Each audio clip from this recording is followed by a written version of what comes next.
Shalom Aleichem Betshem Hamashiach. Bertemu dengan saya Lisman. Ini adalah video perdana saya di channel YouTube saya dalam rangka untuk memberikan penjelasan tentang iman Kristen, karena saya melihat ada begitu banyak kesalahpahaman tentang landasan iman Kristen, dan sekaligus juga menjawab kesalahpahaman tersebut, terutama kesalahpahaman dan tuduhan yang disampaikan oleh saudara-saudara kita non-Kristen. Ada beberapa hal yang menjadi penting untuk kita perhatikan dan kita jawab kesalahpahaman tersebut. Kesalahpahaman yang pertama adalah pandangan yang mengatakan bahwa iman Kristen itu percaya atau menyembah kepada tiga Allah. Ya, karena dalam iman Kristen sering disebutkan Allah Bapa, Putra, dan Roh Kudus. Sehingga dengan mudahnya mereka mengatakan bahwa iman Kristen menyembah tiga Allah. Kemudian yang kedua, anggapan bahwa iman Kristen itu nggak masuk akal karena Allahnya beranak gitu ya, karena masakan Allah beranak seperti manusia. Nah, ini lagi-lagi karena dalam iman Kristen ada istilah anak Allah, maka disalahpahami lagi bahwa masa Allahnya beranak begitu ya. Kemudian yang ketiga juga, kita sering disebut kafir karena dianggap mempersekutukan Allah, karena kita menyembah Yesus yang menurut mereka hanya manusia biasa, kok disembah, kok dipertuhan gitu ya. Sehingga beberapa kesalahpahaman ini saya melihat bahwa ini perlu untuk dijawab dalam konteks menjelaskan, bukan untuk memperdebatkan, tapi dalam konteks untuk menjelaskan dan memberikan pemahaman kepada saudara-saudara kita. Jadi bagi Anda yang menonton video ini, bagi saudara-saudara yang beragama Kristen, bagi saudara-saudara Kristen kami, semoga ini bisa meneguhkan iman saudara, juga menjadi sarana pembelajaran untuk menjelaskan iman Kristen kepada saudara-saudara kita yang lain. Dan bagi saudara-saudara yang non-Kristen yang selama ini menyalahpahami iman Kristen, semoga video ini boleh memberikan penjelasan kepada saudara-saudara bahwa apa yang Anda pahami dalam iman Kristen, apa yang seringkali dituduhkan, sebagaimana 3 poin yang saya sampaikan tadi, bahwa semuanya itu ternyata tidak benar dan hanya prasangka teologis. Nah, baik, kita akan membaca Alkitab.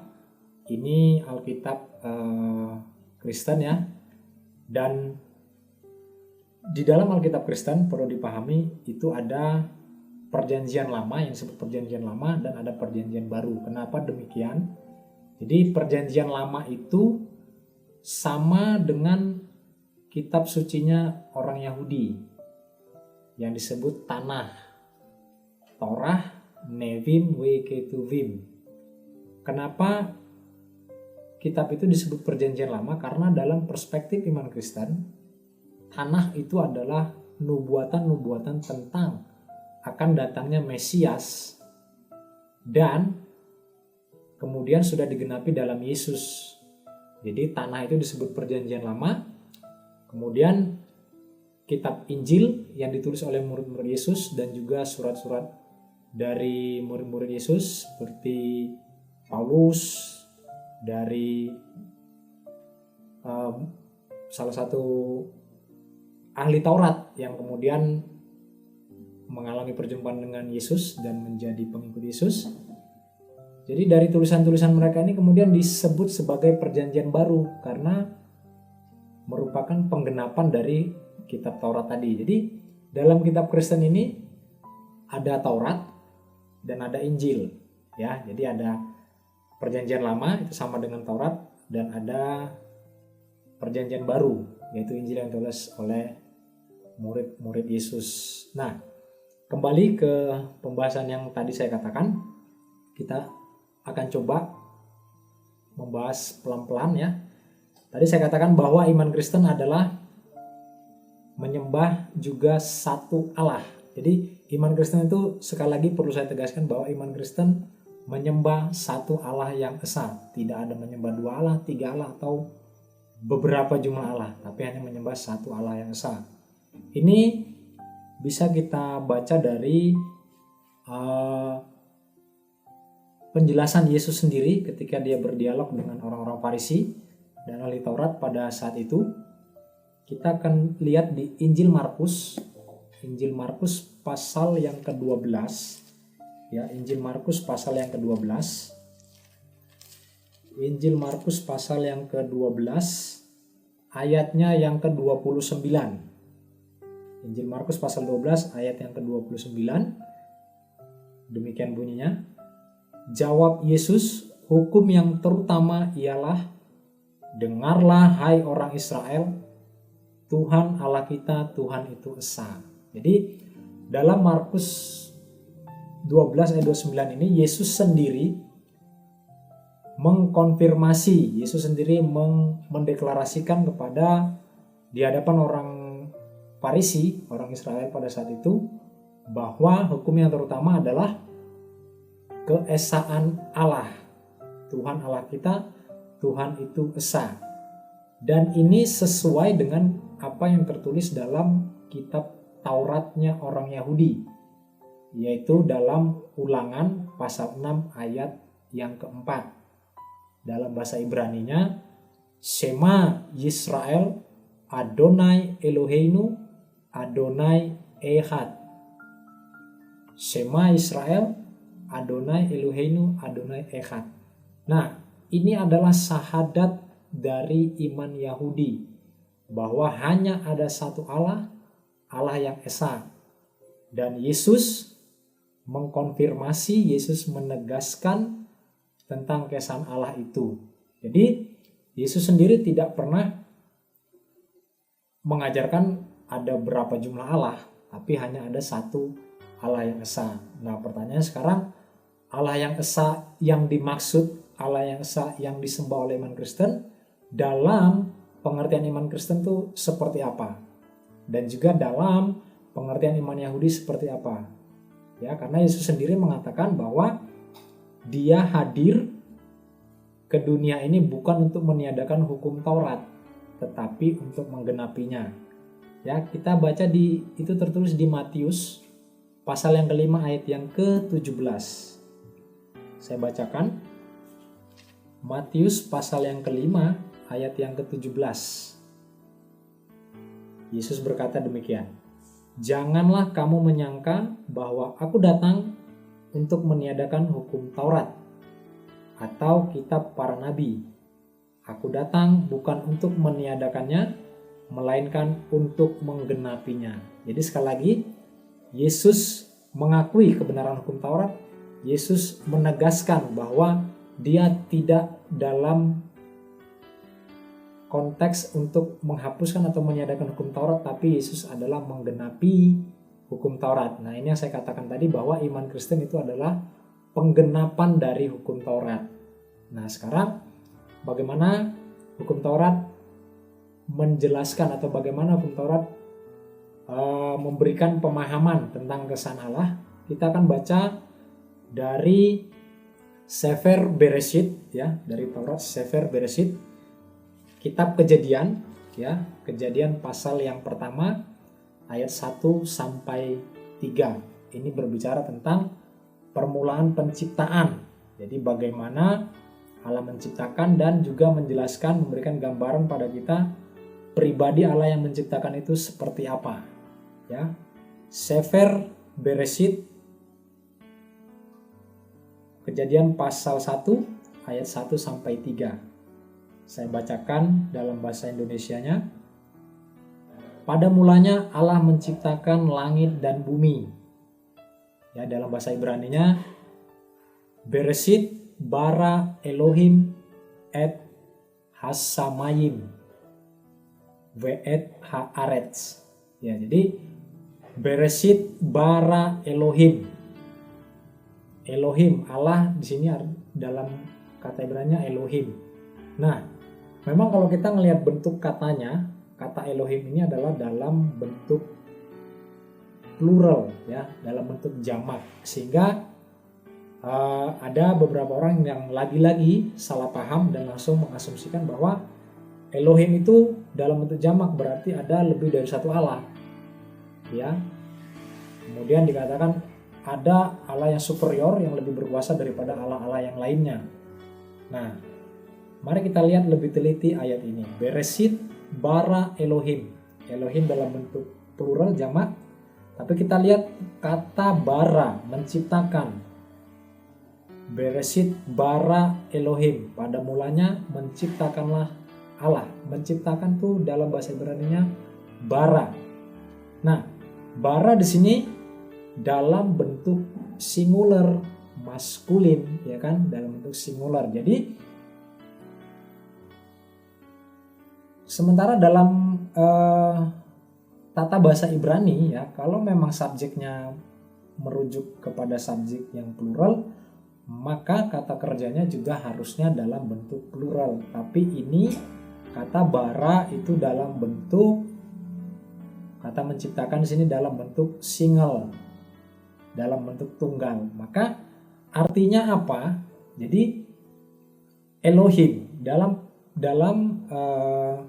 konteks keyahudian sendiri, mereka mengenal Elohim, Allah itu, sebagai Allah yang tak terhingga keagungannya, tak terhitung kebesarannya. Maka kata Elohim sini dalam bentuk jamak artinya adalah plural of majesty, jamak keagungan. Jadi keagungannya yang tak terhingga itulah, keagungannya yang tak terhitung itulah yang jamak, bukan pribadinya, bukan ada banyak Allah. Maka Elohim itu dalam bentuk jamak, plural of majesty. Ya, Bereshit bara Elohim et hasamayim ve et haaretz. Kemudian ayat yang kedua, ve haaretz hayeta tohu wa bohu we khosek alpene tehum we ruah Elohim, dan roh Allah merakefet melayang-layang alpene hamayim, di atas permukaan air. We ruah Elohim merakefet, ada roh Allah. Jadi kalau tadi Elohim itu bara Elohim, Allah menciptakan.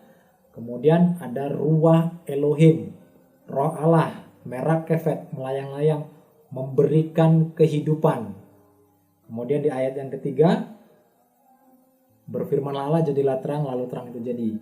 Vayomer Elohim yehior wa yehior. Lagi-lagi Vayomer Elohim, berfirmanlah Allah. Vayomer dalam bentuk tunggal, dalam bentuk singular. Jadi sekali lagi membuktikan bahwa Elohim itu adalah jamak keagungan, bukan jamak personnya banyak gitu ya, tapi keagungannya yang tak terhitungkan. Makanya dalam bentuk jamak. Karena Vayomer Elohim, Beruah Elohim merakefet, bara Elohim, semua kata kerjanya dalam bentuk yang tunggal. Nah, dari pembacaan ketiga ayat ini, ya, Sefer Bereshit ini, ayat pertama sampai ayat yang ketiga, kita melihat bagaimana Allah yang esa itu, ya, bagaimana Allah yang esa itu, Elohim itu, yaitu dia adalah Elohim yang tak terhingga, tak terhitung kuasanya. Kemudian dia adalah Allah yang hidup dalam rohnya, ruah Elohim, dan dia adalah Allah yang berfirman, Vayomer Elohim, Allah yang menciptakan dengan firman-Nya. Jadi itulah Tritunggal, saudara-saudara. Jadi itulah Tritunggal dalam iman Kristen, bahwa ada Allah yang Maha Kuasa, hidup dalam rohnya, dan Allah yang berfirman, menciptakan segala sesuatu firman-Nya. Itulah Tritunggal sebenarnya. Jadi Tritunggal itu tidak pernah berbicara tentang berapa jumlah Allah, tapi Tritunggal itu adalah rumusan yang menjelaskan tentang bagaimana Allah yang esa itu. Bahwa Allah yang esa itu adalah Allah yang maha kuasa, tak terhingga kuasanya, Allah yang dalam roh, Allah yang hidup dalam roh, kemudian Allah yang berfirman. Itulah makna dari iman Tritunggal dalam iman Kristen. Nah, sekarang jelas ya, saudara-saudara, jadi sudah jelas bahwa kekristenan tidak menyembah tiga Allah. Ya, hanya menyembah satu Allah yang esa. Terjawab satu pertanyaan. Kemudian mungkin saudara-saudara bertanya dalam benak saudara, kalau memang iman Kristen itu menyembah kepada Allah yang esa, Allah yang echad itu, lantas kenapa di dalam iman Kristen itu mempertuhankan Yesus? Kenapa orang Kristen menyembah Yesus? Kenapa Yesus disebut sebagai Tuhan? Pasti saudara akan bertanya demikian. Nah, saya akan jelaskan secara singkat pada kesempatan video perdana ini. Penjelasan lebih lanjut itu saya akan lanjutkan di video-video berikutnya. Ya, jadi singkat saja, kenapa orang Kristen menyembah Yesus itu? Sebenarnya Yesus itu siapa? Karena mungkin Anda berpikir Yesus itu manusia, kenapa dipertuhan? Baik, saya akan membacakan buat saudara-saudara dalam Yohanes 1, ya, dalam Injil Yohanes, ya, kitab Injil Yohanes pasal yang pertama, ayat yang pertama berbunyi demikian. Pada mulanya adalah firman. Firman itu bersama-sama dengan Allah, dan firman itu adalah Allah. Ya. Dalam bahasa Yunani-nya dikatakan en archi en hologos, kai logos en proston theon, kai theos en hologos. Ya, jadi Yohanes menegaskan bahwa pada mulanya firman itu bersama-sama dengan Allah, dan firman itu adalah Allah. Dan kemudian ayat 14, firman itu telah menjadi manusia dan diam di antara kita, dan kita telah melihat kemuliaannya. Jadi kenapa orang Kristen menyembah Yesus sebagai Tuhan? Karena Yesus itu dalam iman Kristen adalah firman Allah yang menjadi manusia. Yesus itu adalah firman Allah yang berinkarnasi dalam tubuh jasmani manusia. Yesus itu adalah firman Allah atau kalimatullah yang nuzul menjadi manusia. Nah, karena firman Allah itu pasti Allah, ya kan? Firman Allah, ya Allah sendiri sehakikat dengan Allah. Jadi itulah kenapa sebabnya iman Kristen menyembah Yesus. Itulah sebabnya iman Kristen menyebut Yesus itu Tuhan. Dalam iman Kristen Yesus itu adalah Tuhan. Jadi bukan manusianya, tapi Yesus itu adalah pribadi. Yesus itu adalah firman Allah yang berinkarnasi dalam tubuh manusia. Itulah sebabnya iman Kristen menyembah Yesus, ya. Menyembah Yesus karena dia adalah firman Allah, dan firman Allah itu pasti Allah sendiri, ya, sehakikat juga dengan Allah. Nah, jadi dengan demikian saudara-saudara, kita boleh memahami sekarang bahwa iman Kristen itu menyembah satu Allah yang esa. Jadi iman Kristen tidak pernah menyembah tiga Allah. Kemudian iman Kristen juga tidak pernah mempertuhankan manusia. Karena Yesus itu bukan manusia biasa.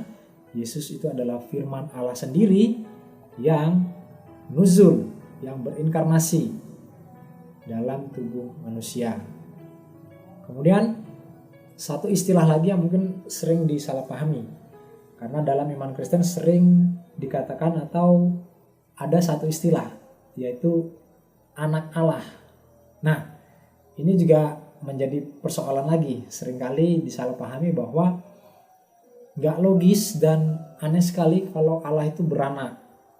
Lalu kemudian kalau Allah punya anak, ada yang bilang Kemudian kalau anaknya kawin berarti Allah bisa punya cucu, bisa punya saudara ipar. Itu tentu hal yang sangat primitif sekali. Kenapa demikian? Karena begini, saudara-saudara, ketika kita berbicara tentang Allah, ya, tentu istilah-istilah dalam hal berteologi, istilah-istilah teologis tentu tidak bisa kita pahami dan kita samakan dengan istilah-istilah biologis. Contohnya, ini sebagai perbandingan saja. Ketika kita mengatakan wajah Allah, apakah kita sedang berpikir, apakah kita sedang memikirkan dan berasumsi bahwa Allah itu punya wajah seperti wajah kita? Kemudian berikutnya, ketika kita mengatakan mata Allah, apakah kemudian kita mengakui bahwa Allah itu punya mata yang sama seperti mata manusia? Kemudian lagi, dalam istilah tangan Allah, ya kan, apakah Allah punya tangan seperti manusia punya tangan? Tentu tidak, bukan? Kemudian Allah duduk di tahtanya, apakah seperti saya sekarang sedang duduk, demikian Allah duduk?